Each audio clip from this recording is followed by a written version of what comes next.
ক'ব বিচাৰিছোঁ আজি আমি অহা পূৰ্বতে যি ছাত্ৰ ছাত্ৰীসকলে ইয়াৰ পৰা সম্বৰ্ধনা পত্ৰলৈ গুচি গ'ল সেই ছাত্ৰ ছাত্ৰীক আজি এটাই কথা ক'ব বিচাৰিছোঁ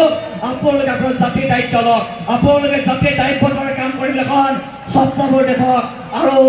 সুদশেষত আপোনালোকে জাতি কিতাপবোৰ অধ্যয়ন কৰক আজি মই নিজে MA পাছ কৰিছোঁ কিন্তু আদিবাসী সমাজৰ বিষয়ে মই কোনো কিতাপৰ পঢ়িবলৈ পোৱা নাই শ্ৰেণীকোঠাৰ ভিতৰত ইয়াৰ কিন্তু দুখৰ কথা গতিকে আপোনালোকে নতুন এখন ৰঙীন ইতিহাস দিব লাগিব নীলিমা কাগজৰ তলত সগৌৰৱে আদিবাসী মানুহবোৰক এক স্বাভিমানৰে জীয়াই থকা অধিকাৰবোৰ দিব লাগিব আৰু এই অধিকাৰবোৰ আপোনালোকে দিবলৈ পাৰিব কেৱল মাত্ৰ আদিবাসী ছাত্ৰসকলক সহায় সহযোগ কৰক গতিকে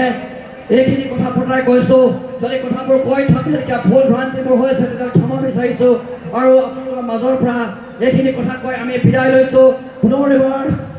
আদিবাসী ছাত্ৰ সন্থা সন্মানীয় সভাপতি সম্পাদক মোৰ ভাইটিসকল ইয়াতে আছে আৰু আদিবাসী ছাত্ৰ সন্থাৰ লগত মোৰ ব্যক্তিগত সাংগঠনিক মঞ্চৰ পৰা যদি মই কৰি চাওঁ মোৰ আদিবাসী ছাত্ৰ সন্থাৰ লগত এক ঘৰুৱা সম্পৰ্ক কেতিয়াবা ঘৰৰ পৰা ফুৰিবলৈ বৰদুমচালৈ যাওঁ তাতো আমি আমাৰ আদিবাসী ছাত্ৰ সন্থা কৰ্মীক লগ পাওঁ ডিগবৈলৈ বিপদ নামি আহে আলবাৰ্টা থাকে মাৰ্ঘেৰিটাত বিপদ নামি আহিলে চেমুৱেল থাকে তিনিচুকীয়াত আছে ৰশ্মি বুলি আমাৰ ভণ্টিয়ে